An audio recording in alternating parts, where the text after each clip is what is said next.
Hi, this is the day the Lord has made. Let us rejoice and be glad in it. I was able to get a haircut first thing this morning, and I feel great. We had thunderstorms last night, and some more are possible for today.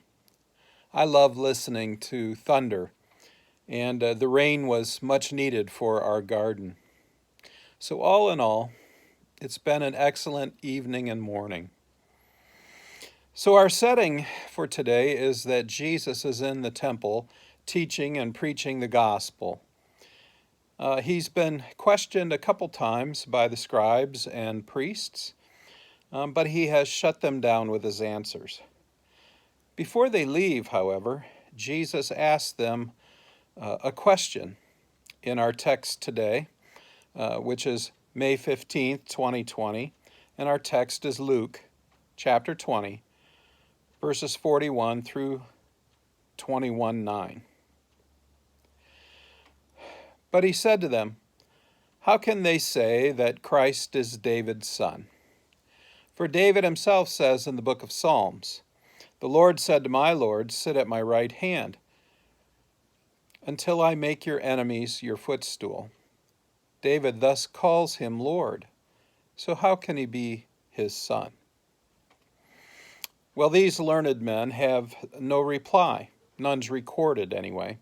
They either can't answer or they won't answer Jesus' question. So then Jesus turns to his disciples when they don't answer, and he speaks loudly enough for them to hear, as well as all those who are in the temple. And in the hearing of all the people, he said to his disciples, "Beware the scribes who like to walk around in long robes and love greetings in the marketplaces and the best seats in the synagogue and the places of honor at feasts." Jesus makes it clear that the scribes love all the benefits of their position in Jewish society. They love the recognition, they love dressing up, they love the special seatings, they love the trappings of their power and celebrity. And yet, who devour widows' houses and for a pretense make long prayers, they will receive the greater condemnation. In terms of exercising their compassion and mercy and grace to those in need, these scribes are cold, calloused, and heartless. Therefore, they will be judged in the same way by God. And it will be worse for them because they should have known better, and they should have set a better example for the people. What kind of example are you setting for the people around you? How is your compassion and mercy and grace?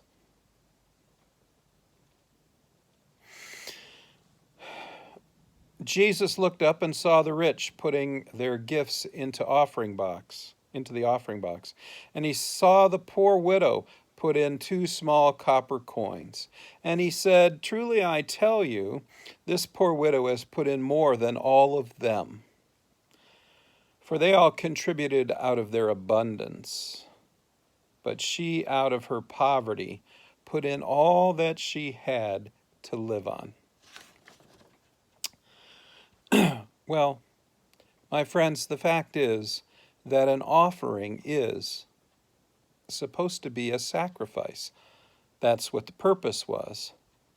You made an offering by making a sacrifice to the Lord. Sometimes those sacrifices were animal sacrifices. Sometimes they were drink sacrifices. There were a variety of sacrifices. An offering is supposed to be on the same level as a sacrifice. If what we have to offer God is something we would hardly miss, it's not much of a sacrifice, is it? If we give our offering based on what's left over, that's hardly a sacrifice. But the more we offer that's a sacrifice, the more we're going to miss what we offer. Well, the more that sacrifice has value to God. This widow put in all she had, even though the face amount of the coins that she offered didn't amount to very much, 2 pennies. She put in all she had to live on. Therefore, her offering, her sacrifice in the eyes of God is greater than anything else anyone else could give if they didn't give their all, no matter what the face value of the coins are. What would Jesus say about your sacrifice, your offering to Him?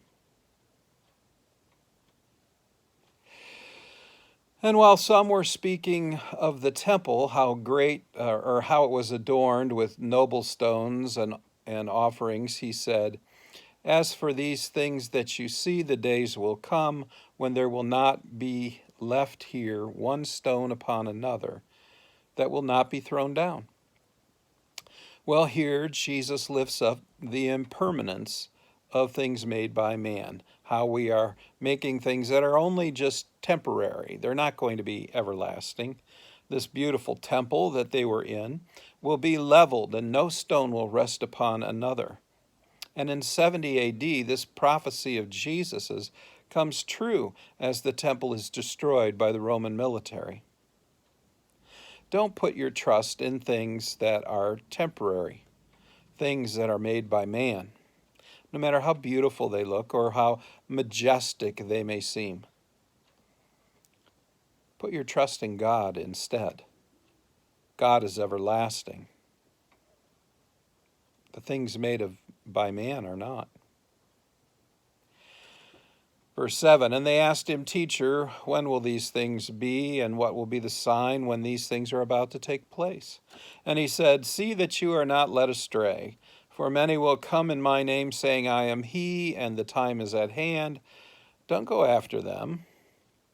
And when you hear of wars and tumults, don't be terrified, for these things must first take place, but the end will not be all at once." Well, Jesus doesn't give a date when the temple will be destroyed. He mentions a few signs that will appear before it happens and says that it's necessary that they do. He says false messiahs will appear and try to persuade people to follow him, sort of a bad, evil shepherd trying to take away the flock from the true shepherd. He warns the people not to follow those false messiahs. Wars and tumults, well, they're certainly all continuing. Pestilence is continuing.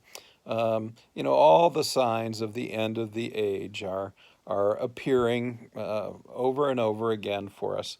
So the truth is, the end could come any time. We see the signs even today that Jesus spoke of to his disciples. And there have been plenty of people who have claimed to be the way, the truth, and the life, only to die and take those fools with them to their deaths. So don't get fooled. Don't get caught up in it. Stay firm in your faith and your obedience to Jesus, because Jesus is the only one who has conquered death and is therefore the only one who we know can provide eternal life. Blessings to you on this fine day. Go in peace. Serve the Lord.